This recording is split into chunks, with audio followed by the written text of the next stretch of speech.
Children's and Youth Ministry in Phase 3 and beyond, hosted by Lanark Presbytery. Tonight will be a chance to think collectively about the challenges for youth and children's work as we emerge from this COVID-19 pandemic.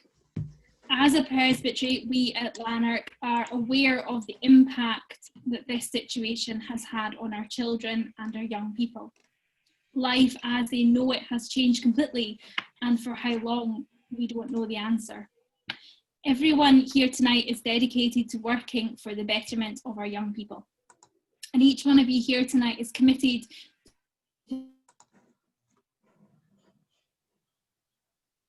and helping and nurturing on their faith journey.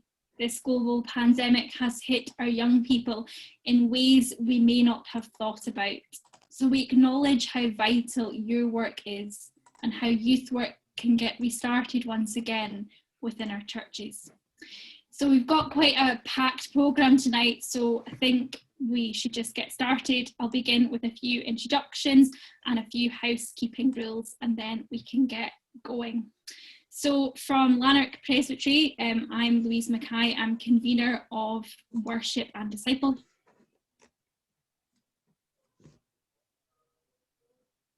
Who is the Presbytery Clerk of Lanark. Tonight, starting in our seminar, we have Suzi Farrant, who is the Church of Scotland's Young People and Young Adults Development Worker. And she is going to be sharing some thoughts on the challenges and opportunities in children's and youth work in this season. Then we're going to move on to have perspectives from uniformed organisations, where we are joined by Caroline Goodfellow, the Chief Executive of Girls Brigade Scotland, and Alan Hunter, who is the Training and Development Officer for the Boys Brigade.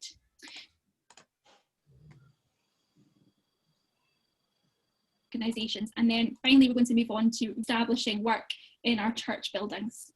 And that will be led by Bryan Auld, who is the Assistant Secretary for Safe Buildings and General Trustees.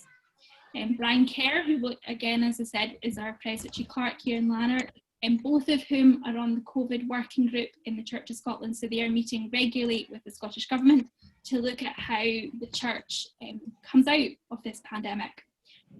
So that is our lineup for tonight, and we are thankful to our technical gurus who are Jonathan Fleming and Scott Paget, and they will be on hand to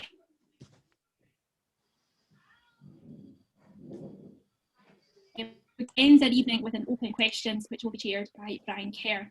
So that's the lineup for tonight.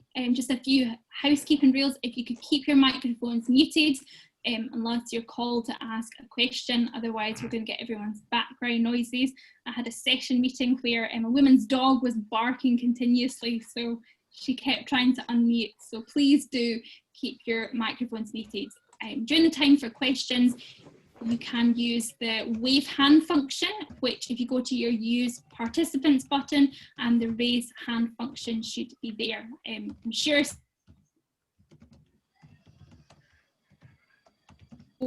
and may be familiar with that. If you can't find that, if you just type your question in the chat box and someone is monitoring that, so that will help figure out questions where they're coming from. Tonight's seminar will also be recorded and uploaded onto YouTube in the not too distant future. So if you don't want to appear in tonight's recording, then just switch your video off, but you'll still remain part of the call. So I think that is all the introductions, welcomes and housekeeping. So I think then I will pass over to Suzi, who is going to begin our evening. Super, thank you very much. It is a great pleasure for me to be here. As Louise said, I am the Young People and Young Adults Development Worker for the National Church. So I have the privilege of trying to help the church navigate what it is that we do with our children and young people. And these last few months have been anything but easy. We have all had massive challenges thrown our way, whether we've been furloughed, whether we've been continued working, whether we've found that everything has just gone crazy, and it's been really, really tough. It's been tough. So on behalf of the National Church, I think I'd just like to say a massive thank you to you all for all that you've done, whether you felt that that has been a tiny little thing, or whether you are kind of coming to the end of your tether because you've just carried on going and going and going and you're worn out. So whatever situation you're in, we just say a big thank you. And yeah, we're praying for you as you continue, and we know that this season is going to continue for a wee while. We know that there are going to be a lot of challenges as we try and navigate all of this. So just know that we're all here as a church together trying to work out the best way forward. There have been many challenges for us. For some, we made the very quick leap to doing all of our stuff online. We saw some great stuff to begin with.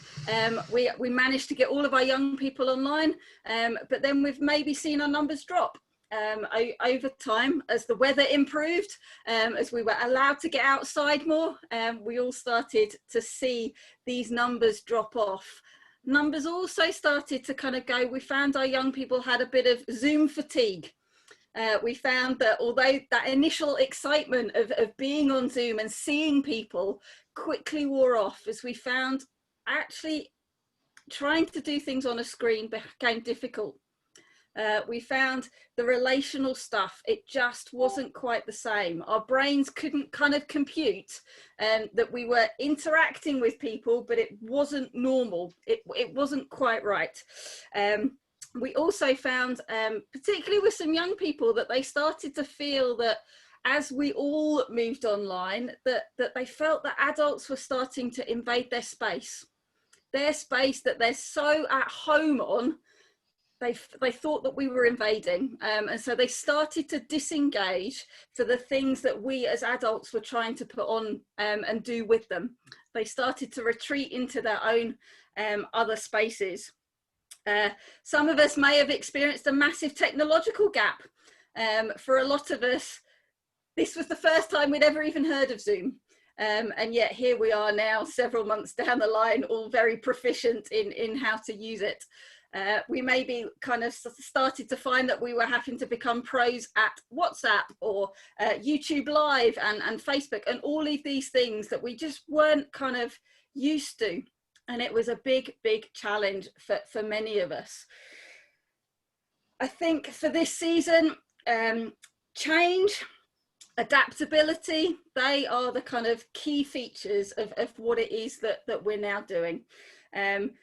It seems to me almost that every week there's another change, whatever that may be. And I can't see that necessarily changing in the near future.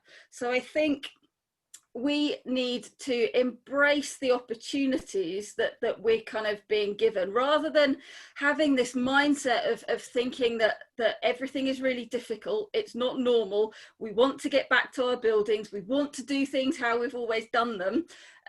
Let's maybe kind of change our mindset a wee bit and to think about what are the opportunities that we've been afforded, what can we do differently now we've been given a wee bit of space to stop and to think, and to maybe kind of come together and work our ways forward. I think I heard recently in a kind of conference that I was part of, somebody suggesting that right now is not the time to be building big castles out of rock, not to be building these monuments and these things that are going to last and stand the test of time for the next 50, 100 years. But actually what we're doing and need to do right now is to think from a different perspective, that actually we're building sandcastles, that what we're doing right now may just last for a small season, but actually that's the kind of right way to kind of go about things.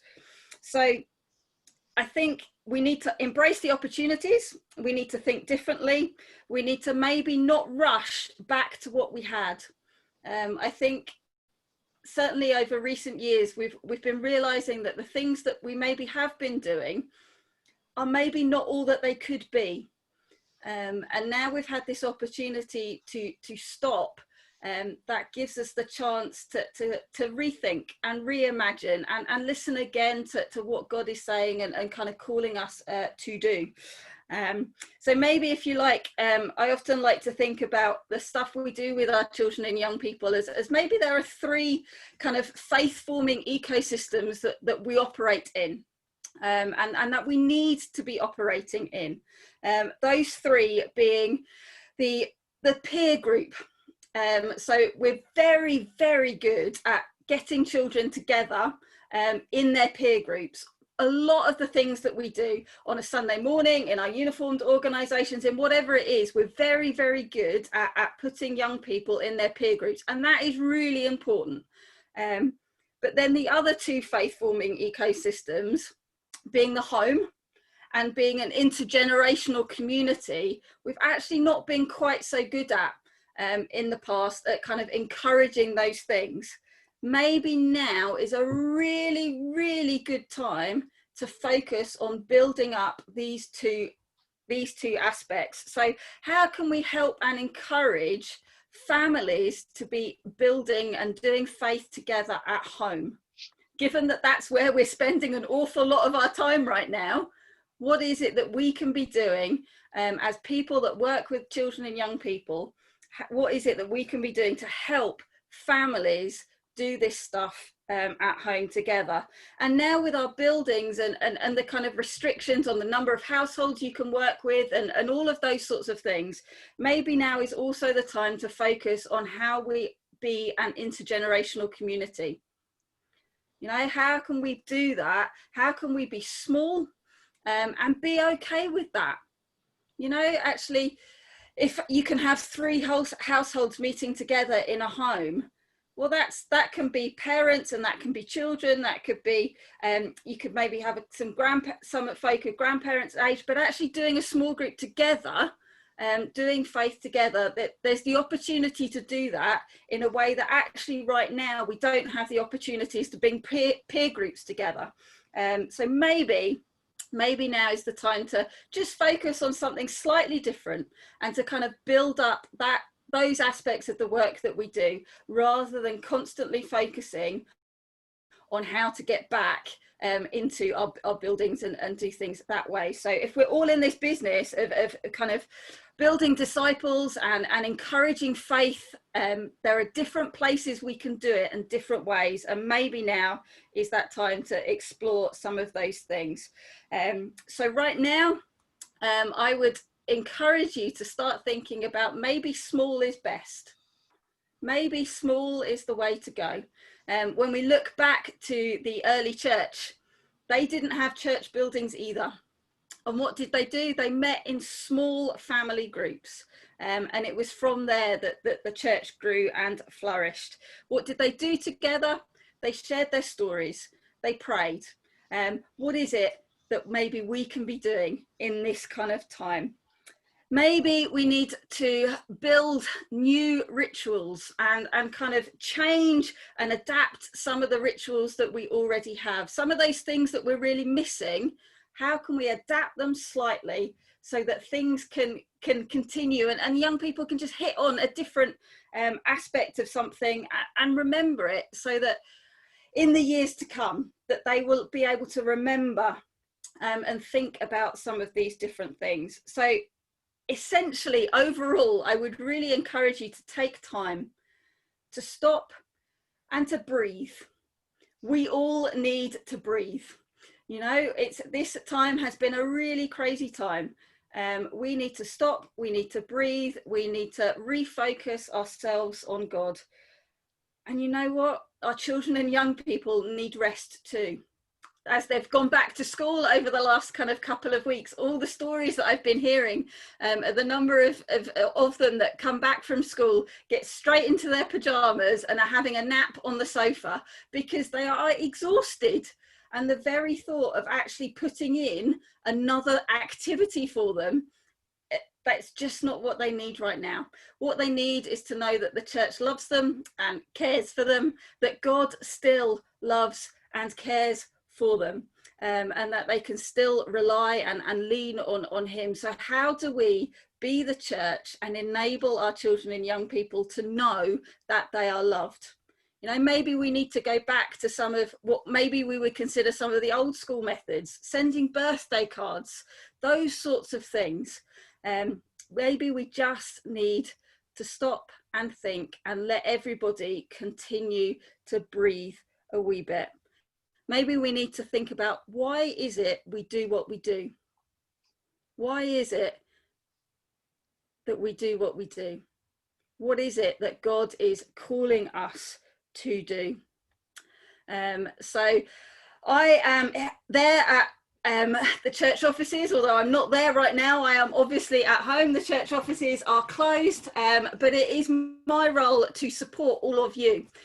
So if there is ever anything we can do, please do just get in touch. We have a new email address, which is childrenandyouth@churchofscotland.org.uk. So if there is anything that we can do to kind of help you, if there are resources you find helpful or whatever, or if you just want a phone call, please do feel free to get in touch. But as I say, I'd really encourage you, while we're all in this difficult period of time, just to stop and to breathe and to listen for the voice of God and the way that he is calling us to do stuff, rather than clambering to get back into our buildings and to do the things that we've always done. Thank you.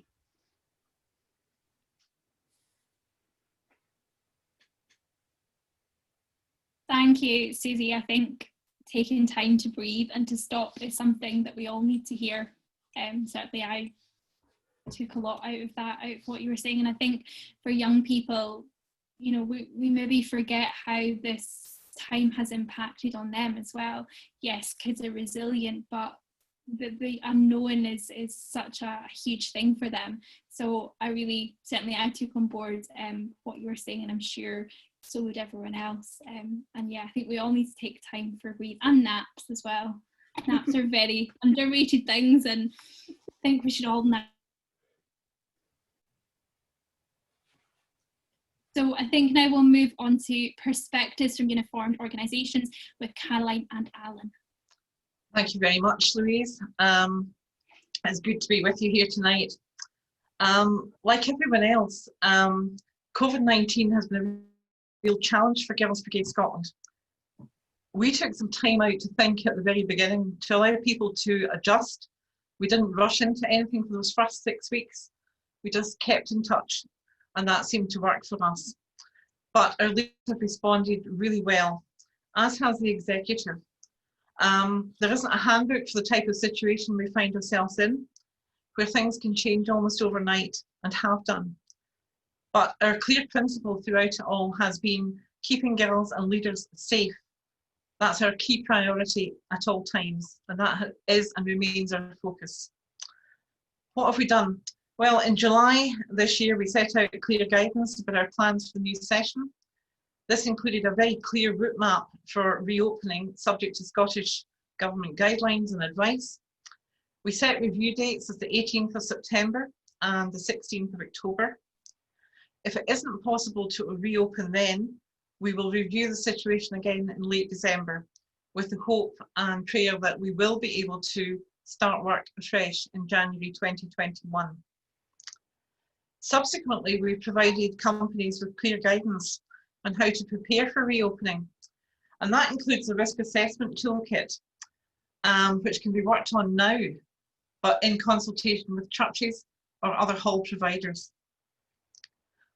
We've also provided an information pack for parents and carers, including a link to a short video about our plans for the new session. This has been sent out with an e-enrolment form to allow parents and carers to reconnect with GB. And I say reconnect, that's the whole point of e-enrolment. They can still turn up online and do whatever, even if they've not enrolled officially. We've reduced fees by 60%, and that's in recognition of those who've lost their jobs or been furloughed. Now, we recognise that we're in a fortunate position to be able to do that. Not every organisation can. For us, it's not about money. The e-enrolment, as I say, was about reconnection. No girl will be excluded from GB if they can't or don't pay, as we feel that now more than ever there is a need to engage with leaders in a safe place, somewhere that is safe and unique to the girls as they are normally. But this is definitely the time for that. At Home with Gracie is our new programme material. It's been a big hit with leaders and girls alike. I've watched one company introduce it again tonight for the first time, and I could see the excitement from the parents and from the girls. So At Home with Gracie offers leaders a programme which can be done virtually, or girls can do activities at home with their families. Equally, it can be used as a mix and match resource, with leaders adding in their own material, and many of them are doing that already. We've had 6 Q&A sessions with over 100 captains. I was all topped out, but it was a really good thing to see people firsthand. But what I became aware of was that there is no single solution for our companies and their leaders. Concerns about the safety of girls and leaders, who's responsible for cleaning halls, how do we share equipment safely? We can't sing, we can't play contact sports. What are we going to do? How are we going to adapt our programme? These are all key issues for our people. Last week I put out a short survey to companies to ask how or if they plan to run GB this session. I've had a 58% response from our companies so far. And of those, 76% plan to meet virtually or engage with members in a variety of ways. 18% have said they want to wait until face-to-face activities are resumed, and 6% sadly have indicated they want to take a full year out. When asked about plans for reopening when it is safe to do so, 66% say they plan to reopen as soon as possible, 31% want to wait until January 2020, and 3% plan to run virtual GB for the whole session. A real mix of responses there. So whatever their plans, what I can say, if there's chaplains and session clerks and things as part of this conversation tonight, we will support them as we recognise that there isn't the one-size-fits-all solution. For those keen to return as soon as allowed to do so, they have the toolkit to work with churches and hall providers, but it must be a partnership. Nobody should be hassling one side or the other. You have to work together to do this, and we recognise it may take time. Companies cannot reopen without both parties being in agreement, and GBHQ have to give written approval. We know it will take time. And as we await further guidance from Scottish Government, as we're all eagerly awaiting, as we said at the start, we recognise that the majority of our churches are not yet open, and that school and community halls will not be accepting bookings until October at the earliest. We don't know how many will be allowed into a hall, or whether face masks will require to be worn by older girls, what activities may be allowed. So many questions. How do you decide who can and can't attend GB if there's a set number? That's a huge question for many of our companies. And I've asked YouthLink specifically to raise that point with Scottish Government, because some of our companies are sitting with 100 girls and leaders each week, and there is no way that that will be viable at the moment. And yes, small can be beautiful in this case, but it is a big question for some of our people. What we don't want is to turn our leaders into people who have to police everything that girls touch or everything that girls are doing and be constantly cleaning. Cleaning is a big issue for people. And that's not what Girls Brigade is all about. It's about fun and fellowship and a place to be yourself with your pals. But that also applies to leaders as well. So yes, we all want back to some form of normality. Just because someone says we can doesn't necessarily mean that we should. And Girls Brigade Scotland's executive and myself, I'm very strong about this. I believe that we have to take our time, as Suzi said, we have to find our way back in. But most important of all for me is that we do it safely and that we make it accessible to all our members. And that may make time, may take time. But no matter what, we will get there, but it will certainly be a different norm. It won't be what we did in the past. What's I been, folks, has gone. It will be a new norm. And I think I'm particularly buoyed up by the fact that I believe it will be a better norm that we will develop, because I do see this as a kind of God-given opportunity to try out new things and to do something different. And that's really the message from Givens Brigade tonight. If anybody wants any copies of all the documents and things we've prepared, if it would be helpful for you to have that for your church, I'm happy to share that. And I'm sure Bryan will, or somebody, or Jonathan will put up an email address for me, because it's very long. You'll never read, you know, if not, you'll find it on the GB Scotland website. Thanks. Thank you for that, Caroline, and it was good to hear the perspective of the Girls Brigade and how they are coping in this situation. So we move on to Alan now, who's going to share his thoughts on what the Boys Brigades have been doing and what their plans are for the future. Thank you very much for the invitation to be with you this evening. It's great to hear what other folks are facing similar to ourselves. It's safe to say that the latter part of the 2019-20 session has been like no other that we've experienced. I don't think we would ever expected 17 weeks of BB at home and many companies running virtual programmes since March, both of which have been really well received. And one great quote that we had from a parent was, "As a family, we have thoroughly enjoyed joining in with the BB at home activities. They have kept us laughing together, even in tough days. Thank you." The value and impact of the Boys Brigade is as important as ever. And as we move into the new session, that will bring with it a new and different set of challenges. We can be surely confident that our work has something meaningful and important to offer to children and young people. Last month, the Boys Brigade produced a guidance framework entitled Stronger, Safer, Together, aimed at supporting companies to return safely to face-to-face activities. The safety of children, young people and leaders very much to the fore. We have said since May that the earliest we would anticipate companies returning face-to-face activities would be from the 1st of September. Although our guidance must be used in conjunction with latest government, Scottish Government and youth sector guidance as provided. As a youth organisation, we need to follow guidance that Scottish Government has for the youth sector through YouthLink Scotland. Guidance which last week saw the Scottish Government confirm that indoor activities could resume from the 31st of August. We're just waiting on the specific details from the Scottish Government before we revise our guidance to companies on when they can actually start. However, as Caroline alluded to as well, just because we can doesn't mean that we should. Headquarters and regional headquarters approach is to support and resource companies in returning safely to face-to-face. The decision making around how and when that exactly will happen must be at local level by the company and the church which the company is part of, depending on the different local circumstances that will be faced. Companies will require to prove that they are COVID ready with a risk assessment for each section and an action log completed.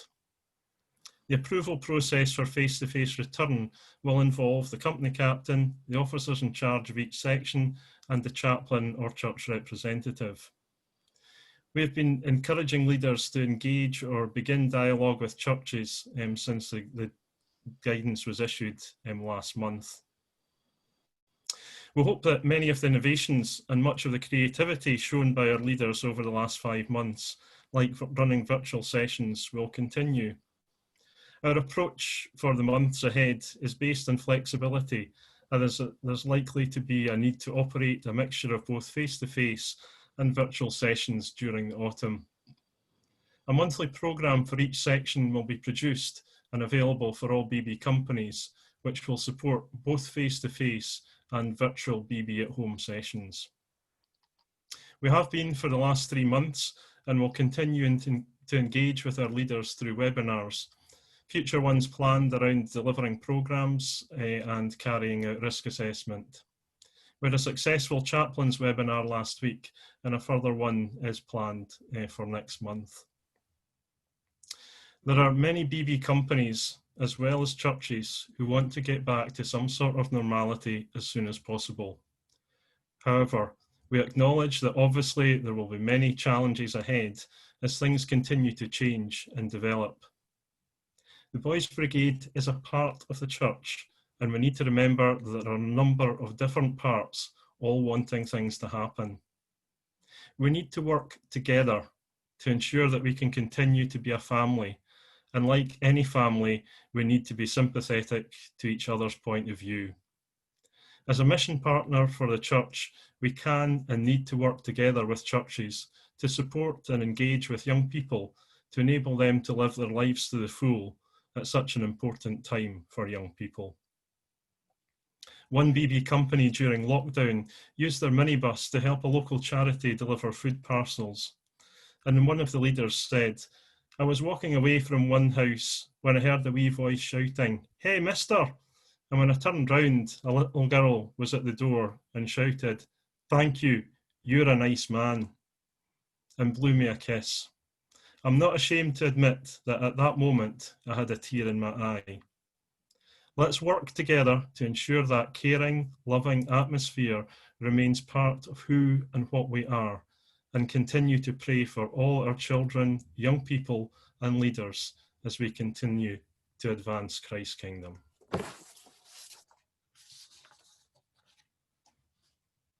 Thanks for that, Alan. That was a great insight. As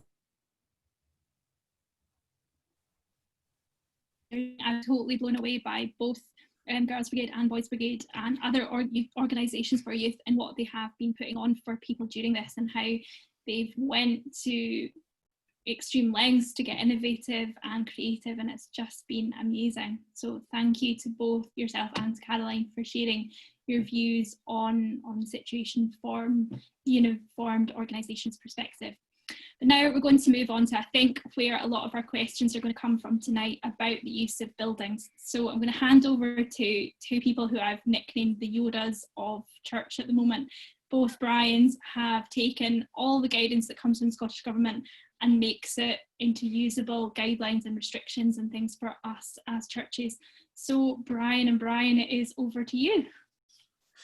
Thanks, Louise. And I would say that this Bryan is just a mere apprentice to the one with the beard. The one with the beard is the man who really knows his stuff. I just pretend and ask difficult questions in the group. But I'll invite Bryan Auld to share some of the places of where we are at the moment. And in many ways, what you've already heard from Alan and Caroline is true as well. We're all just waiting for this extra guidance to come in. And we know it's coming any day now, but like everything, this is changing and evolving. But Bryan, have you anything to mention just about the building side of things at the moment and where we are? Yeah, I mean, I think it's worth just reflecting on just a couple of points. What was really interesting is what Suzi said about reflection. You know, taking some time out to think about where you are now and where you want to move in the future. And we're not talking long term, it's stage by stage, step by step. And certainly that's something we've been sort of promoting within the National Office, certainly within our own guidance. It is about taking some time and thinking when is the right time for us to be thinking about reopening our building. One of the most fascinating things about the Church of Scotland, and I've said this since I started about 4 years ago, every congregation is different. And every church building is different, and that is a huge positive for the Church of Scotland, but it's also a huge negative because trying to produce guidance that everyone can follow and everyone can implement within their own buildings is very, very challenging. But I just want to briefly just reflect, well, have my own reflection on where we are just now. There is a two-pronged version to the guidance and how it's been developed. The first one is about our buildings.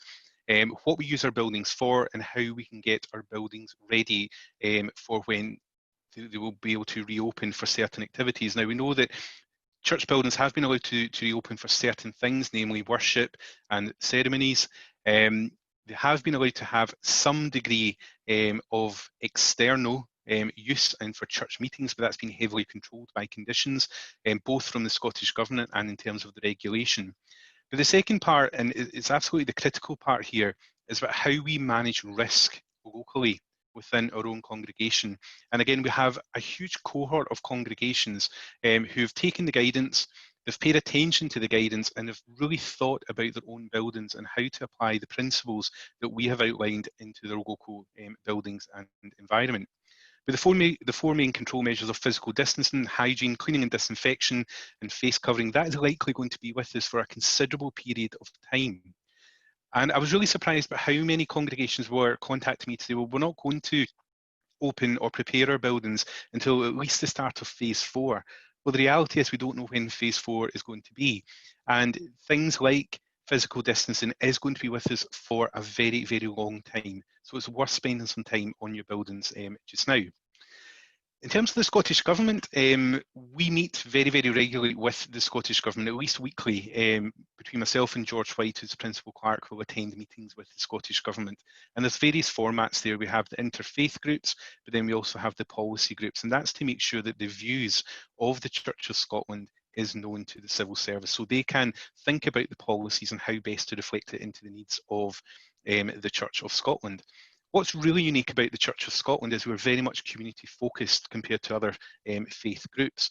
So when we talk about our church buildings, it's not just about mission and worship. We talk about community engagement, community involvement, including youth work. And that certainly got lost in the translation with the Scottish Government when we think back to the first phase of the guidance. They defined places of worship to include areas like your halls, like your grounds, like your spaces, your gardens, etc. Everything that's part of your property is classed as a place of worship. And the reality is, if we could have narrowed that down just to the sanctuary, it probably would have made our life just a wee bit easier. With that comes some particular challenges. Government policy covers many, many different sectors. And as the Church of Scotland is involved in many other different uses with our buildings, we have to read across different policy areas, and we've been actively encouraged to do that by the Scottish Government. But that creates a lot of problems for us because some policy moves at a different pace to another. So although we see all these headlines about what you can do, what children can do, what activities can restart, we always have to go back to the places of worship guidance, because that's fundamentally what a church is. It's a place of worship. So unless it's explicitly referred to within that guidance or through the cross-reference into other sectors, although some organisations can progress within their own buildings, the reality is the Church of Scotland is in this place of limbo. And that's certainly where we are just now with children's activities, because we did have the announcement last week, but at the same time, we don't have any updated guidance. And I'll give you a really good example when we talk about childcare. They talk about unregulated childcare restarting very, very soon next week. But the guidance, the statutory guidance for childcare, although it has been updated, it still explicitly refers to regulated childcare. So that's childcare through the Care Inspectorate. So that's yet to be updated. And until that's updated, we can't technically allow these facilities or activities, should I say, to happen. The other thing that I'll just point out is we have met with Jason Leach a few times and a few members of the Cabinet, and we've spoken about the specific needs and wants and desires of the church. And like everyone else who's spoken here this evening, it's not about running before you walk, it's about the acknowledgement that we are still very much in a pandemic. And just before I logged on to start speaking, I had a quick wee look at the questions, and this word normal, return to normal, is still very much prominent. We're not going to return to normal, and I think we need to face that fact. We're not getting back to normal, and it won't be any time soon before we get back to normal. We have to take it stage by stage, step by step. It's really important that we don't create our own narrative to reflect our own individual and local situations. And we have been finding that where people are trying to find ways around the guidance or around the regulations. They're there for a purpose. And what I would say is, my background's in environmental and public health. I'm still licensed and I get access to a lot of different information. Regulators are now starting to inspect public buildings.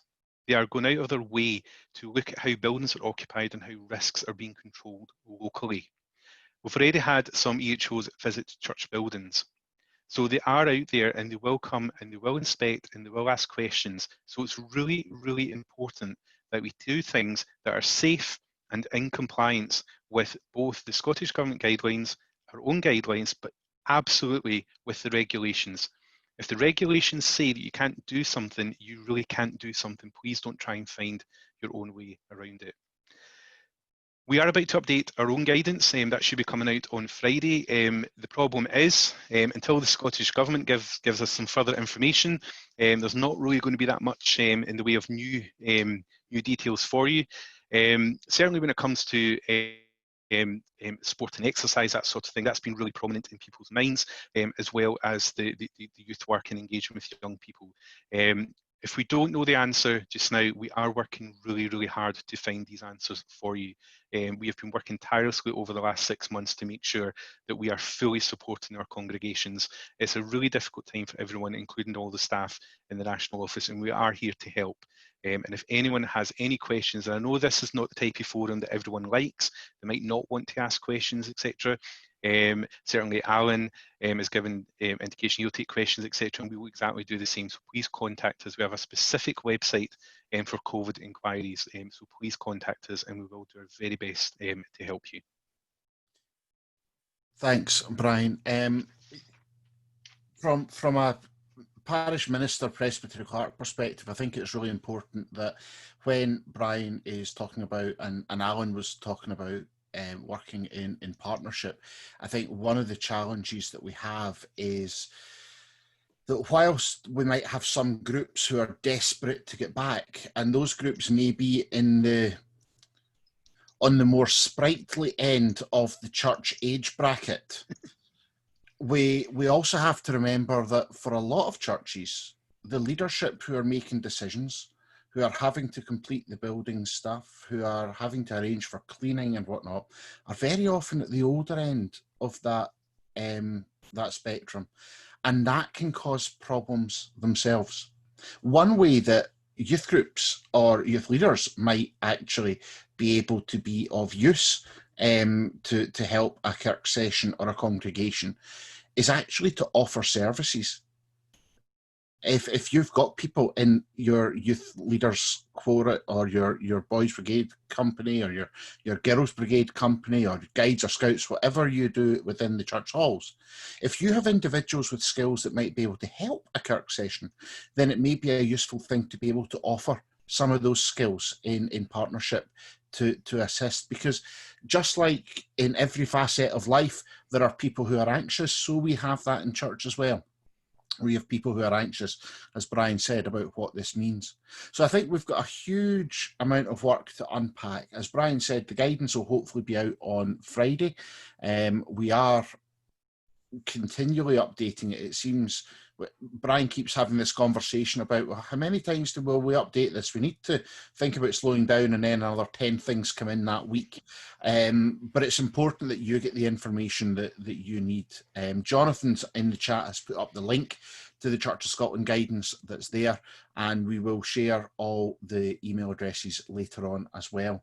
Brian, a couple of things that have come in that I've noticed that I think it would be helpful just to have a little thought about as we open it up to questions. And if you have a question, you can feel free to use the raise your hand function down at the bottom. But I'm just going to ask a few just now. Kirsten Miller asked about outside meetings and whether that's helpful. And somebody said that it seems that the Church of Scotland rules are stopping bigger groups meeting outside. But it's a limit, isn't it, that the number is kind of 15 for youth work, and it's not a Church of Scotland rule, that it's actually just the government regulations. Yeah, it's the government regulations. It's 15 people outside and it's 8 people inside. And there's a couple of additional things with that. But I mean, we've not banned people meeting outside, and we've had this before, but it's actually in the guidance. There is a section on meeting outdoors. It's not for everyone. What we've got to remember is if you are meeting outdoors in the church grounds, for example, you still have to be thinking about the safety of your grounds, make sure that people can actually meet in those grounds safely, particularly if you're on a hilly church, shall we say. We've already had a couple of accidents being reported over the last month or so from people meeting outside and falling. In terms of liabilities and risk, it's the same risk as if you're meeting inside, so just be aware of that. Whenever you are having an event, even if it's outside or inside, you still have to think about COVID-19 risks, so things about physical distancing, etc., and hygiene. Obviously, cleaning is not going to be the same, but the basic principles have to be followed. And Bryan, it would be fair to say that we've been telling congregations that before they can allow an event or a group to meet in their grounds, they must have completed the opening process, which includes a risk assessment, Yep. agreement from a Kirk session and Presbytery as well, just so that that liability is understood by everyone that's there. Absolutely, Bryan. Again, that process is in the guidance about the role of Presbytery. They're absolutely pivotal to this. You have to engage with Presbytery, and they'll ask to see your COVID-19 risk assessment, your buildings checklist. The one thing I'll say about the buildings checklist, and this is really important, it's there for a reason. We've never had church buildings closed for such a period of time in the history of the church, really. And what that's creating is residual risk inside your building, so things like water safety, electrical safety, etc. Things like about electrical inspection. If you can't get one done before you want to open your buildings, now there could be reasons for that. One, you can't get a contractor. When there is a waiting list, maybe you don't have the right finances in place. You maybe need an extra month to get them in place. Speak to Presbytery, because I'm quite happy as long as you have something planned, and it's not, let's say you're going to get it done in 5 years' time, but let's say you've got something planned and it's reasonable, I'd be quite happy enough to support that. And we are engaging with Presbyteries on a case-by-case basis. So please engage with Presbytery, and if you've got any concerns, please either come speak to us or to Presbytery, because they are there to help. And just before we leave the kind of church guidelines and what the church guidelines allow or don't allow, somebody had asked about meeting indoors, and the church guidelines don't allow that. But actually for youth work at the moment, it's not the church guidelines that don't allow that. That's a government guidelines. You just can't meet indoors at the moment. That's what we're waiting on new guidance for. So at the moment, that it's outdoor only. Bryan, can we just think about outdoor for a little bit more as well? And two things: wearing masks in church grounds, yes or no? So this is quite a complicated one, because we have to go to what the definition of places of worship is, which is given in the guidance, which includes the church grounds. And if you look at the regulations, it says a face covering must be worn when in a place of worship. So to comply with the law, the answer would be yes. But again, yeah, we are engaging with the government about that. Excellent. And what about, Cassie asked a question. In fact, Cassie, you've got your hand up. Do you want to come in with your question? And let me just ask to unmute you. There you go. Your question about meeting outdoors and numbers and things like that. Hi, yes, thanks for that. I've been having a discussion in a slightly confused state about worship outdoors, which I know it says at the moment we can't have, but then there was an announcement this week about events of 30 people outdoors, socially distant, would be allowed. And my confused thoughts were, is that 30 people, or is that the 50 socially distant people that were allowed for worship if the space is big enough? And I'm just a bit confused.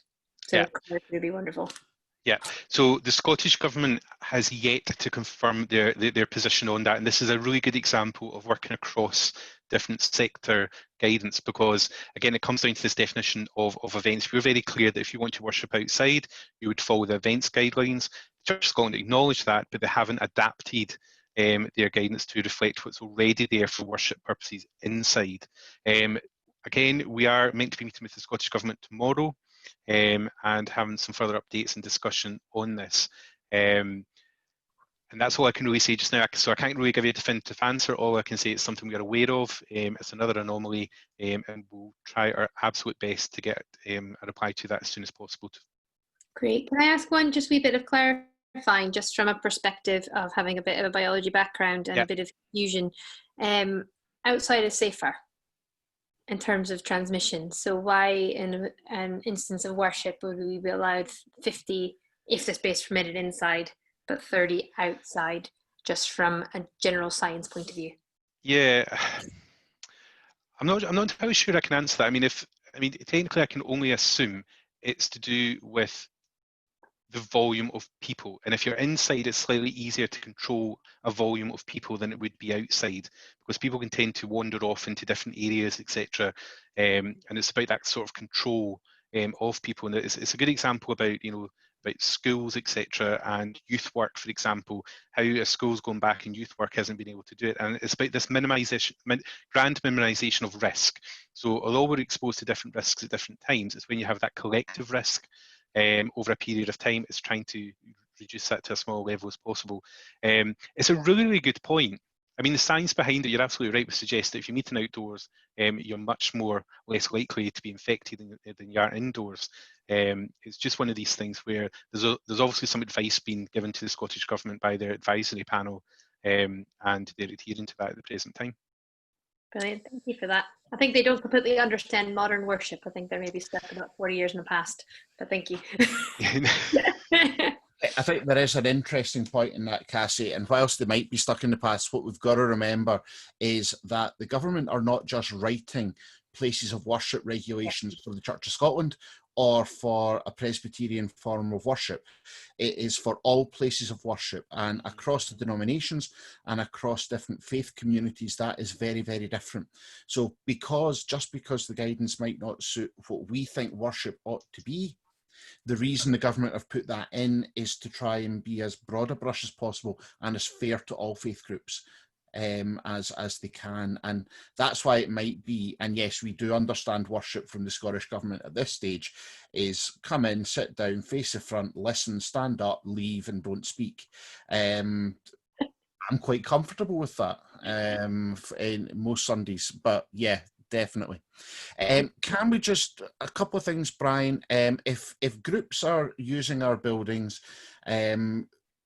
we should be asking them for their risk assessment for the activity, but that doesn't cover us as a church, does it, in terms of opening the building? The building would still need to have gone through its own risk assessment, its own checklist and its own checks. The group risk assessment is purely an activities, and they're happy with the building, but the building is our responsibility as a church. Yeah, absolutely correct. That's it.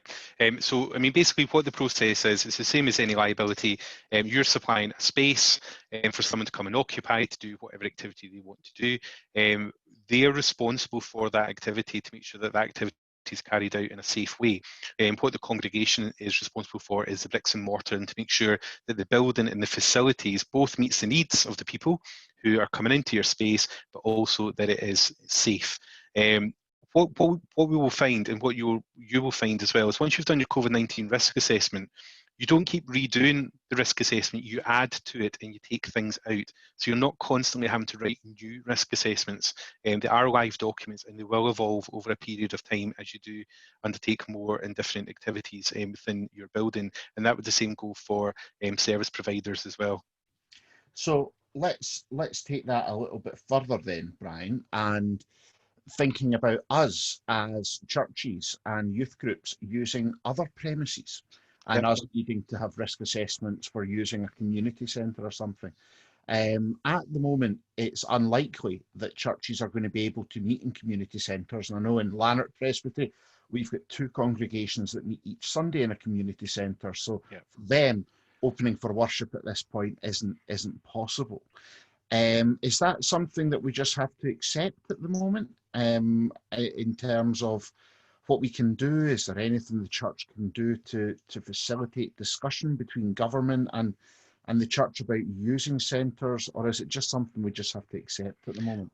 It's just something you have to accept at the moment. I mean, what I would be suggesting is that these congregations should be speaking to their neighbouring churches and ask how they could possibly work together to use alternative facilities. Helping your neighbour is one of our cornerstones, and I think it's really important that we're all going through this together. Some are adapting very well and some are not. And I think if congregations, through no fault of their own, can't meet, but they want to meet, then I certainly would be having discussions with other congregations to see if facilities could be shared. Excellent. Now, there's been a little flurry on face masks in the chat recently. Now, we know that we are able to see what schools are doing at the moment. But the position is that if people come into a church building, and that includes the grounds we've just discovered for an activity, then they should be wearing a mask, except if they have exemptions. So to be clear, if somebody has a medical exemption, we can still let them into worship or our activity. Yeah. But really, face masks for example, youth groups and things, is that something, or a Sunday school that's meeting because they're in a place of worship? What guidance takes precedence over what guidance, Brian?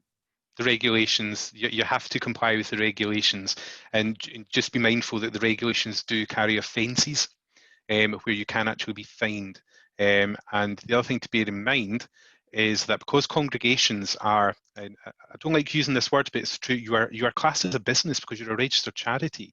So you also have the offence of body corporate as well. So it's not just the individual that could be fined. They will come after the session, the Kirk session, and say, actually, you've allowed this to happen, so therefore you are in trouble here as well. It is an anomaly. My understanding is the Scottish Government are looking at this. They're constantly reviewing the whole concept of face coverings.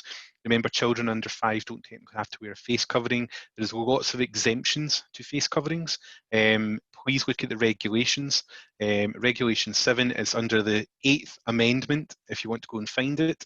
And that can tell you what you can and cannot do with face coverings. But at the present time, we have to comply with what the regulations state. And that would be, somebody's just asked the question, if it's a Boys Brigade company and other organisations are available, they might not be as good, Alan, but they are available. If a Boys Brigade company are using space in a place of worship, that place of worship remains a place of worship. It doesn't turn into a magic tree house or anything that means they don't have to wear face coverings. That's exactly correct, yeah. Excellent. We're not going to go into all the exemptions about it, as I say. Please look at them, but it is really quite difficult for everyone, I think, just getting their head around that. Yeah. Can I just, sorry, Brian, can I just mention this one point? You need to be very, very careful if someone turns up to anything that you've organised and doesn't wear a face covering, about how you question that, if that's what you feel you have to do. It's really, really important that you don't make that person feel uncomfortable, but also you don't infringe their rights as well, particularly under the equality legislation. So for the vast majority of cases, you'll probably know who your service users are, but anyone who's new and is not wearing a face covering, I would be very, very cautious about how you approach that. Please don't just come out and say, why are you not wearing a face covering, particularly when there's other people around, because that would be questionable behaviour. And somebody's just asked again, so this is the last time we're going to say it. Yes, church grounds or church garden, anywhere with that a church has responsibility for, is defined as place of worship. Yeah. And if anyone wishes to query that, then First Minister at gov.scot or whatever the email address is. But that is where we are at the moment. I see there's one hand raised, but I'm going to come to Tom Miller next, who's been asking a couple of questions about the differences between ways that we can do. So Tom, are you around? Alan or Jonathan, can we unmute Tom and see if he's able to ask his question at the moment? Yeah, so we run quite a large Bible teaching group with teenagers in our church. We've been doing it over Zoom every Sunday whilst we've been in lockdown, but we're very keen to restart as soon as possible. The conscious of all the risks, but the risks of not teaching people the Bible is greater than the COVID risk. So how can we do that effectively? I mean, it seems crazy if we're in a position where, for example, a school or a dance class could meet in church, but a Bible class couldn't. Is that really the situation that we're in?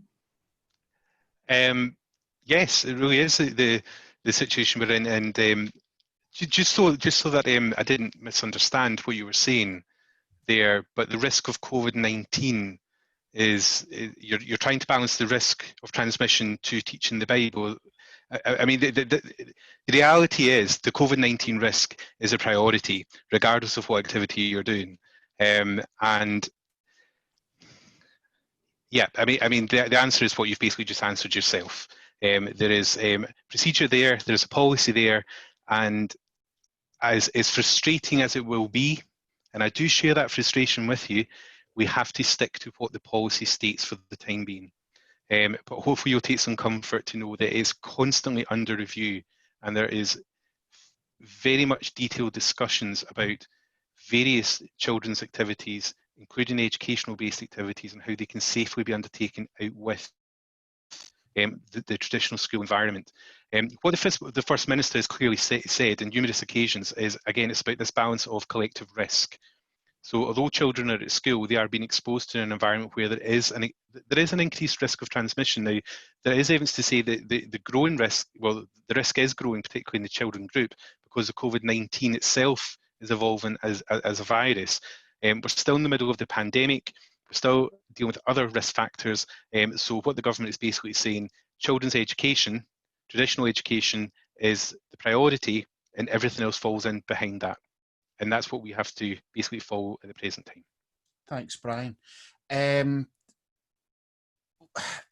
One thing that Brian and I have been in many meetings over the last few months, and the Principal Clerk has been meeting, as Brian said, with the Scottish Government a lot. And one of the phrases that he has brought back to the COVID group, and it's unusual for the Principal Clerk of the Church of Scotland to say such terminology, don't be cute. So, in other words, don't try and find some way round the regulation to make it fit with what you think a priority needs to be. So, for example, don't classify the church hall as something it's not, just so that people don't have to wear the face mask, or don't try and classify an event as something different, so that, like, don't classify a football match as worship because you're singing and having a prayer, so that you can have 50 rather than 15. I think we have to be really careful about the way that we, as Brian said earlier, it's not about writing our own narrative, it's about journeying with the guidance that's there. It's about accepting that, yes, there are bits that we might not like as churches, and it might stick in our throats at times when you see other sectors doing things, but it's really difficult to compare one sector guidance with another sector guidance, because it's this overall risk that the government are trying to balance. So I think it is that phrase, don't be cute, just accept at the moment that regulations are what they are. As soon as they can change, we'll let you know, or as soon as it's practical. And I know that the organisations like Boys Brigade and Girls Brigade are doing exactly that, and they're just waiting to press a button on emails when the guidance comes out. But it is that we just have to sometimes accept what it is. And if you're taking young people out in an activity, then it very clearly should be that's a youth work activity, and that falls under the 15 numbers, not an outdoor live event activity, which is 30. You have to think about the context and use the sector guidance that's there at the moment. And you know, YouthLink have produced quite a helpful table about what you can do at different parts in the phasing with youth work as well. Is that fair, Brian, in terms of where we... Absolutely, yeah. And I think Jonathan has just put up a really important point there. If you look at most of the super spreader instances throughout the world, there is a really sad fact and commonality there. Places of worship are at the heart of a number of them, if not the majority, certainly that we read of in the press. I think our comms team have a recurring nightmare of waking up and it not being a primary school or a secondary school where there's a cluster or a pub in Aberdeen, but it being a Church of Scotland congregation or a Boys Brigade company or a church Bible class where that happens. That's why we have to take things slowly and take things easily and step by step. It's about keeping people safe as much as we can. I'm going to move on. And there's somebody who's been patiently raising his hand, and I'm hoping that they haven't been raising their hand physically all this time. But I'm going to call you your Sunday name because it's on the screen. Alexander McNamara III, KKBBS. I presume that's maybe a Boys Brigade company rather than an actual title. Hi there, Brian. It's Third Commandant Boys Brigade. I think the one thing that, and I'm hoping I'm not the only person in this call that's noticed this, it actually shows how far behind both Church of Scotland and our youth organisations have been. We went into this pandemic and we had to start from scratch in terms of all our online meetings. My question to this is to all of you in here, is there a way that we combined could create an app that would stop invading the space of young people? Because we heard right at the very beginning of the call, there are a lot of youth that are feeling that we are taking over, right? We're older, we shouldn't be there, it's their space. Is it possible that we could make an app that would allow us to do our calls, set activities, and give both the children, the staff, and the parents the security that they need while online as well? I work for a company that actually has an app created by Facebook, which does all of that. And most of our companies do use Facebook as well. So it's just a question. It's not something that you could potentially answer just now, but it's maybe something that we could brainstorm for the future, because as we've probably seen in the reports, there's a potential for a second lockdown, and there could be a third lockdown, and there could be a fourth lockdown, and in 5 years' time, there could be another lockdown. So it's just see if that's something that can be brainstormed. Yes. I'm just saying yes because it's not my department. But I'm relatively comfortable that Suzi would happily say yes and at least explore. I think it's a really interesting prospect. Suzi, what are you thinking? What are you saying? Yeah. It was one of the things that we took to the General Assembly last year, was actually looking into the possibility of creating an app, but who knows where some of these things may go. I think with a lot of things, they can take a long time to produce and to get right, and by the time you've done that, actually the need for them is gone. And they cost a huge amount of investment and all of that sort of stuff, but certainly open to looking and exploring some of these. So feel free to send us an email and we'll see where some of that may go. Can I just interject here? On that note of whether it would be useful going into the future, so and in terms of the costs as well, this isn't something we would need to make from scratch. As I say, the company I work for asked Facebook to create an identical app and an identical messenger. The facilities are already there. We are large enough that we could potentially contact companies who already have this and ask for licensing to use a similar version. That would take away a lot of the stress. In terms of longevity, it would actually probably give, especially our children, more than our staff, it would give them an ability to kind of jump in and out whenever they needed to. BBs for a lot of young boys, especially within our company, isn't just the 1 or 2 nights that they turn up throughout the week. It can be something that affects literally every day of their life. So as I do for my work, I always jump into the mail. Even if I'm not working, I will jump into that Facebook app and I will read what's on there because it's a constant way of engaging.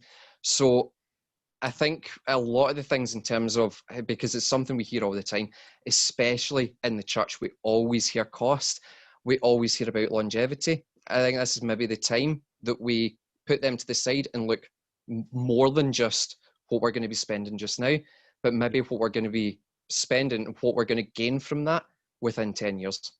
I think it's a really interesting prospect. I also sit on the Chief Officer's new IT project board, and we actually have a meeting at the end of August, and that's certainly something that I can feed in. What church are you a part of? So we're actually from the Howard Centre, Third Kilmarnock.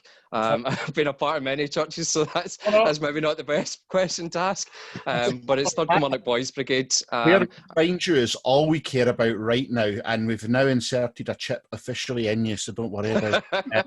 Listen, that's really helpful. I'm going to move on a little bit, but thank you for that. I think that is really, really helpful as well. I think I just want to pause for a minute. We're thinking about buildings and youth work, and we've had a lot here. I would like to invite, we've got a guest on with us now, and Aileen Campbell has joined us live for the parlour, or live from home now that she's home from the Parliament. Aileen is the MSP locally for us in Clydesdale, but also happens to be the Cabinet Secretary for Communities and Local Government, and has been one of the ministers that the Church of Scotland has been engaging with quite a lot over these last few months, and appreciated her input and the opportunity to share. And I just thought it would be helpful, when we've got so many youth leaders and children's workers from across Scotland, for Aileen just to come on, say hello, and share a little bit. So Aileen, thank you for joining us. It's lovely that you've taken the time to do this, and just invite you to say a few words, if that's all right. Yeah, no, thanks, Brian. It's nice to be with you all this evening, and I'm sorry I was a bit delayed. The Parliament had its hybrid voting going on for a stage 3 and a bit of legislation, and just like that last discussion that you had there, we're still trying to grapple with the new technology as well. So things are not quite as smooth as I think we'd hoped. But anyway, here now, and it's nice to be with you and join with you, maybe catch the tail end of some of the discussion, and maybe even take some points or questions as well, and maybe get back to you via Brian if there's any other things you want to hear. My role, as well as being the MSP for Clydesdale, which is the constituency that Bryan and his church is part of, my other role is Cabinet Secretary for Communities and Local Government, and I have responsibility for the faith group. So in terms of what Bryan just said there, and that few words of introduction, me and my officials have been working very closely with a lot of our religious and faith leaders to try and work through and navigate through the route map out of lockdown, which is not without its challenge, and but we've tried to endeavour to do it in as reasonable way as we can, and ensuring that we keep people safe. My other role, though, is I have responsibility for the third sector and communities more generally, and I know it's been incredibly tough for a lot of youth work sectors in particular. It's been tough for young people in particular this last few months, and it's been tough for the voluntary sector more generally. We've tried to support some of that very early on. We had a communities fund that we set up, £350 million sort of split between to go out to voluntary organisations, community-led groups, third sector interfaces, local authorities, mixture of bidding and such like, to try and ensure that we could support the community resilience. And I know that some youth work organisations have been very much part of that. In fact, if it hadn't been for the work and effort of so many of our volunteers, then the country just simply wouldn't be where we are when we're kind of trying to get our way through and navigate a path out of the restrictions of COVID. So, but I know it's been tough, and I know it's difficult. And you know, again, another hat that I've got is I'm a mum to 2 boys, who one of which goes to the Beavers, the Cubs now, and enjoys that. And I know how connected he's felt with his peers through some of the activity that the youth work leaders have been doing here locally. So on a number of levels, I've got a real desire to hear from you, but also a few years ago I was also the Minister for Children and Young People when I had responsibility for youth work. So I saw in Brian's itinerary that he sent through that Alan Hunter was taking part, but I don't know if he's been there, gone, but I've not seen him for a number of years now. But I would, if he's on the call, I hope he's well. He is lurking somewhere. Is he lurking?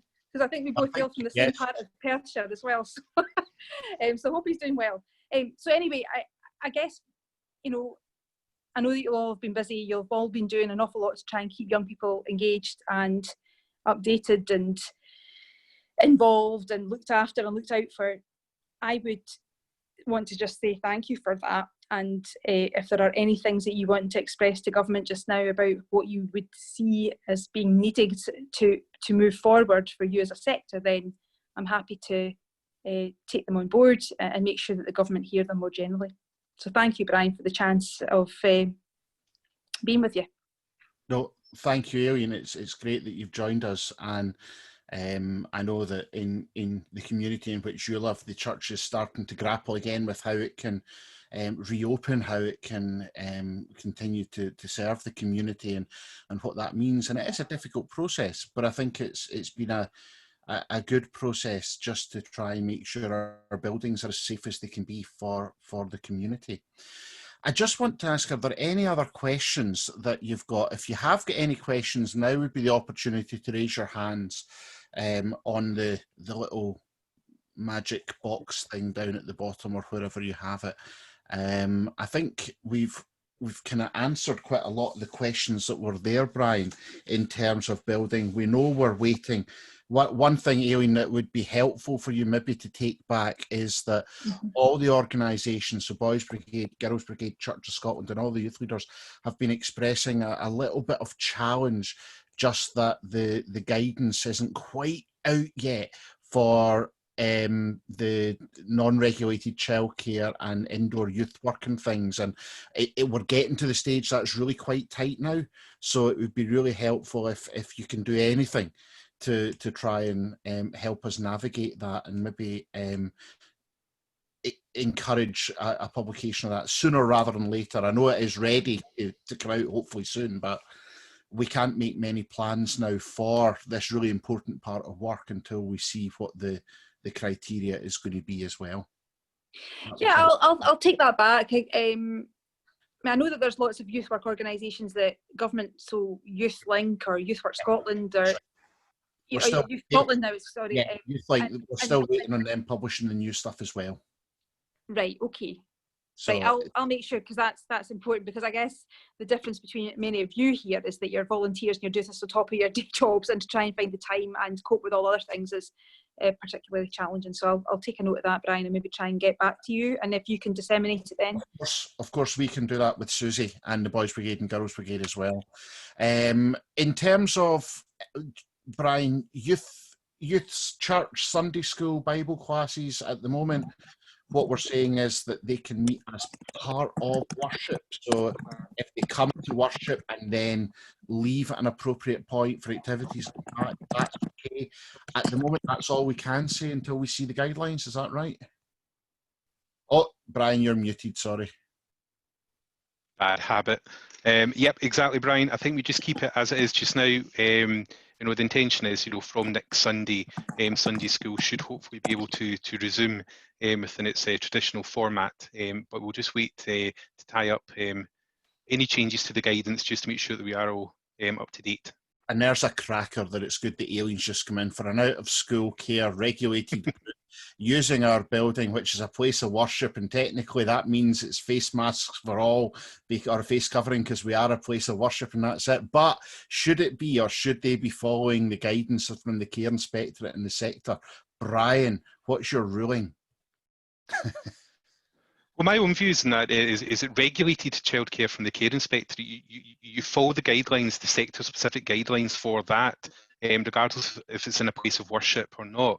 When it comes to unregulated childcare, which is in a place of worship, then we have to wait just to see what the specific guidance relates to that. But we have to always go back to this whole point about what the regulations say at the present time, which is place of worship, you wear a face covering. Okay. There's an interesting one there as well about can children attend church with grandparents. Now, I don't see that would be an issue, because of course children don't need to kind of distance from grandparents anymore, so that would be a reasonable thing that they could do, that they could come in place of the parents. I've got two more hands that are raised.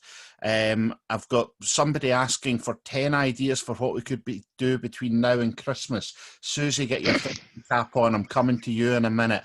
But firstly, we'll go to Amanda Macquarie over there in Bo'ness by the sea.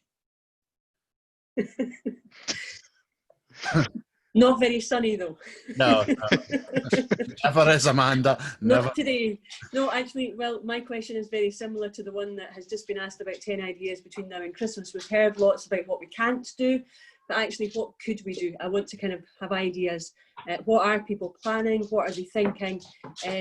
What options are there out there for us? For those of us who are working with children and young people, what is going to be possible? Okay, I'm going to come back to that, because I'm going to give Suzi a time to think, because I think she's just melted down at her desk.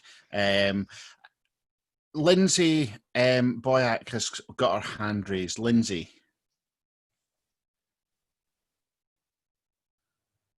Oh, sorry, I need to just do that, and then you should get a wee button, say unmute. There you are, perfect. I thought I'd stop. I thought I'd got out of that. I thought I'd over the months had stopped doing that, but I obviously haven't. I just wanted to go back to your point. Our service of union is going to be on Sunday. We've waited a long time for this in Stirling, and our maximum number is 50, and that includes everybody. Now, your point a minute ago was, can children come with grandparents? Yeah. Does that, because they don't have to socially distance, does that mean we can have 50 plus any children who come with grandparents, or are the children counted in? Bryan, Auld and I are both shaking heads wildly. It was quite clear that the maximum number for 50 includes children. Okay. The government have given us a maximum number and exemption for 50, and that is anyone in the building. So Right. it's adults, children, minister, organist, AV operators, ushers, toilet cleaners, you name them, they're in that 50. So that's in our guidelines, and Yeah. there are slight exemptions for that in terms of halls and things. But Bryan, you want to mention anything about that? No, no. Basically, I mean, the maximum number of 50, or the maximum number that your building can safely hold up to that 50, because what we've got to remember is, as I've said earlier on, every church building is different. The capacity of up to 50 really would be some of our really big churches. What we have had confirmation from the civil service is that for some of the very large church buildings, if you have your sanctuary and you have 50 people, including your minister, your organist, and everyone else who's helping with that service in there, but you have a large congregation, but let's say you have a hall which you could then video that worship, and that hall could take another 50 people. Now, this is an example in terms of numbers, then that would be absolutely fine as long as these two groups do not mix and they're not arriving and leaving at the same time. So you have to keep them absolutely separate. So that's a way to, to help some of the larger congregations. And again, it comes back to what we said, and Bryan's repeated this as well, about the narrative. Stick to what this guidance is about. Don't try and fix it to fit into your own circumstances. It's there for a particular reason. So ultimately, we follow what the guidelines are just now, a maximum of 50 up to what your capacity can be within your building, taking account of the 2 meters physical distancing, etc., pinch points. And if it's a particular large building, and you can support other people in a completely separate area of the building, different entrance points, different exit points, etc., then that would be allowed, but it would be the same control points, same control policies and procedures as you would have in the sanctuary. And just to clarify, somebody's just asked, can Sunday clubs meet independently in a different building? Well, they can't meet independently in a they go there, they meet while their parents are at worship. They could meet independently if it was they were in worship as part of the 50, then left that space, went into the hall for their activities, and were returned to their parents. What you can't do at the moment is have a separate Sunday school and a separate hall, because right now that's unregulated childcare, and that's what we're waiting on guidance for at the moment. That's why we're saying keep an eye on the regulations or on our guidance, because we're likely to update those particular sections in the next week or so, whenever we get those guidance notes from the government. Yeah. I think it's worth just highlighting that, Bryan, that as soon as we get this information, we do update our guidance. We don't sit on it. We're not going to, deprive you of updated information that will help you. And we've never done that. We always work really hard to make sure that as soon as we get information, we use all our communication channels to make sure that you are aware of it as soon as possible. Brilliant. I think, the very posh man, Alexander McNamara, the third KKBBS, has his hand up again. If you got another question, mate, I'm not going to tire of that, dude. Not going to tire. I mean, I don't know about posh, but cheers. It's not very often anybody for Killie gets called posh, so thank you. So it's actually, I'm a wee bit later in this one, but we're talking with the Scottish Government, and I would hope along with that we're actually talking to Westminster as well, because Westminster controls a lot of what we do. And we can't deny that. We're in union. We have to consider the fact that Westminster regulate. Now, a lot of what other businesses have been getting has been funding. Now, obviously, I'm not thinking of that for the individual organisations, but we must be aware that the church and all our youth organisations have suffered a financial loss. Are we actually discussing that with them, with the two governments as well? Because this isn't just something that will affect Scotland, it will affect Wales, England, Northern Ireland as well. I think it's a fair question. I think we'll maybe just come to Aileen on that one in terms of the Scottish Government thing, and then maybe just allow the organisations to hear that are involved for where else they can go to look for support. So Aileen, have you anything to add to that one? Yeah, I mean, I guess there has been, over the last few months, there's been various funding streams announced by the Scottish Government. There's also been stuff, various themes or streams of funding announced by the UK Government, and both governments have endeavoured to make sure they're complementary to maximise the use of the resources. Sometimes at the start of that process, that's been a bit clunky because we're all trying to kind of work out what we need to do and how we respond, and we've had to be pretty agile. If some of the streams that had been announced, certainly from my own portfolio around the Supporting Communities Fund or the Wellbeing Fund or any of those things, if they didn't quite work for you and there are still issues that are outstanding, then let me know. I know that there has been and there continues to be a lot of engagement that my officials are doing with the third sector more generally about how do we support organisations going forward as well, because it's fine to kind of almost be in that kind of emergency crisis mode, but actually the big challenge now going forward, given that people have not been able to fundraise, they've not had access to they may rely on kind of gatherings and such like, and that's not been there. So what do we need to do to ensure the resilience going forward? And there's also going to be lots of challenges as well on top of COVID coming into winter, other political changes happening at the end of the year, which makes finances pretty tough.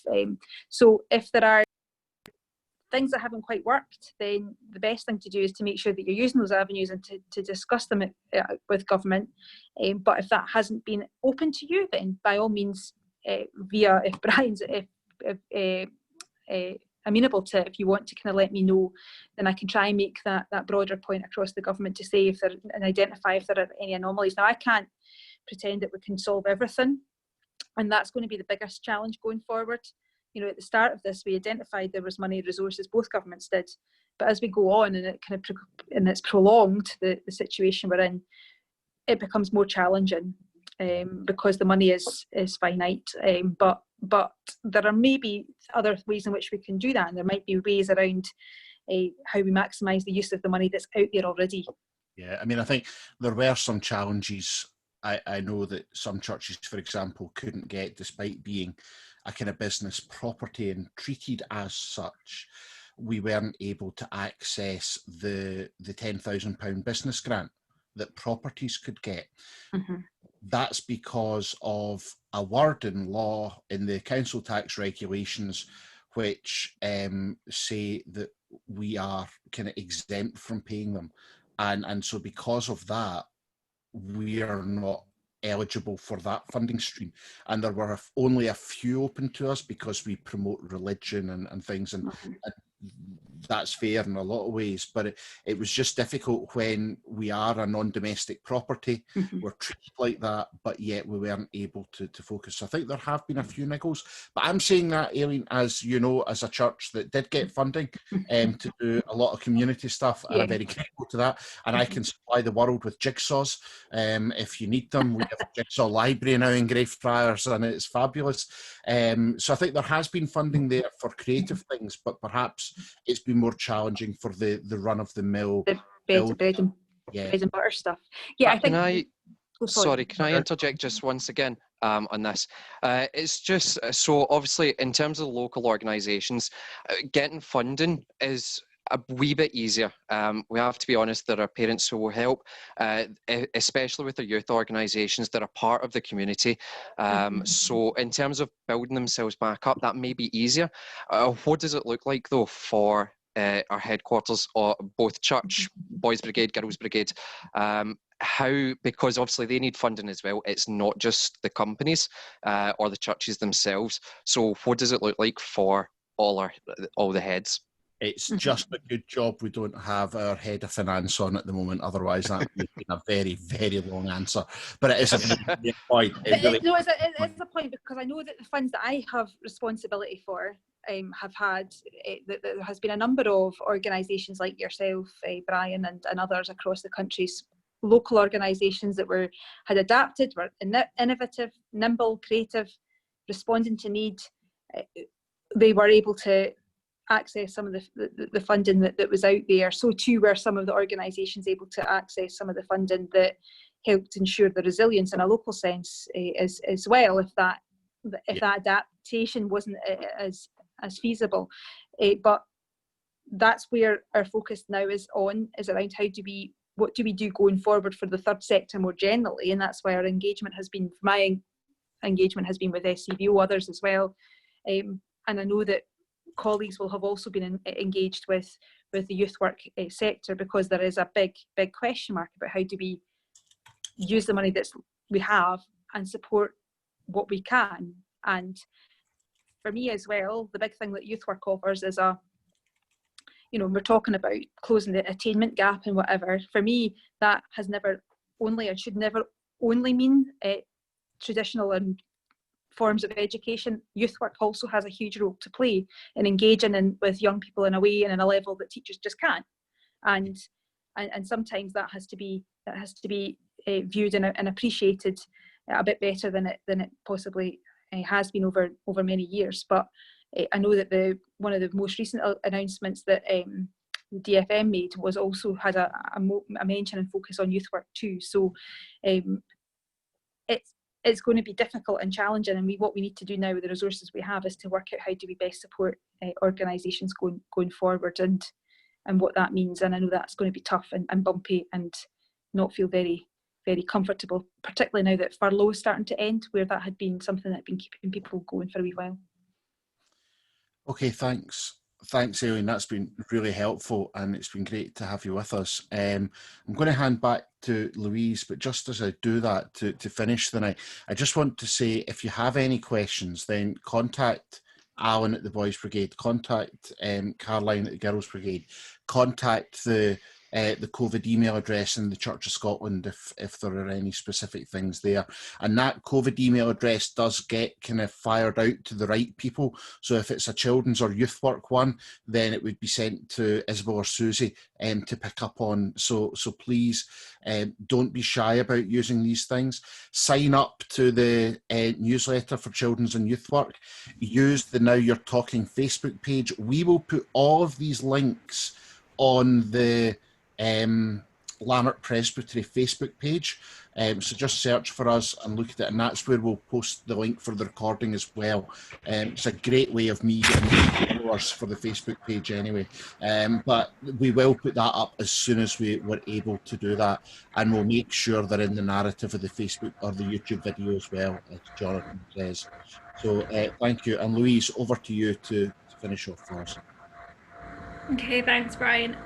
So I hope you have found tonight helpful. I think the fact that we had over 400 people joining us just shows how important youth work is to our church and to our world. And it's just fantastic to see so many people passionate about our young people, passionate about working with them and helping them grow and become the amazing adults and humans that they're going to be and have the potential to be. So thank you to everyone for coming along tonight. It's been really encouraging to see lots of ideas about things that we can't do. I think in this pandemic we've been so focused on what we can't do, and I know I'm guilty of ranting daily almost about what we can't do and things, but it was so good to see lots of positive ideas about things that we can do. Things like foraging for brambles and muddy puddles were two that I noticed pop up in the chat. So yeah, I think let's focus on what we can do. But I know tonight we need to say thanks to so many people. A huge thanks to Suzi and to Caroline and to Alan, to Bryan and Bryan, and to our technical gurus, to Jonathan and to Scott for keeping an eye on all the technology things. As Bryan did say, tonight has been recorded. Do keep an eye on Lanark Presbytery Facebook, which it will be uploaded, and then you can watch it or share it to your own church Facebook page and things like that. So thank you to everyone who has participated, who has asked questions, and who has made tonight possible. So I think before we go, it may be good to say a short prayer. I think a prayer for our children and young people. So let us still our hearts and join together in prayer. Let us pray. Loving God, in a world of difficulties and challenges, in a world of anxiety and fear, we ask for peace. Protect our children and young people from things that would harm them, from words that would wound, and the hurt of broken promises. We give thanks for each one of our young people, for their vibrancy and creativity, their ability to see things as they are, their sense of injustice and their desire to build a fairer world. We pray for your protection in their lives. Help us to recognize stress and sadness, despair and loneliness, to share the burden in whatever way we can, to find the place where help is waiting. Loving God, be our guide. Bless and protect our children and young people. May they grow and flourish in the beauty of the world that you have made. In the name of Jesus Christ. Amen.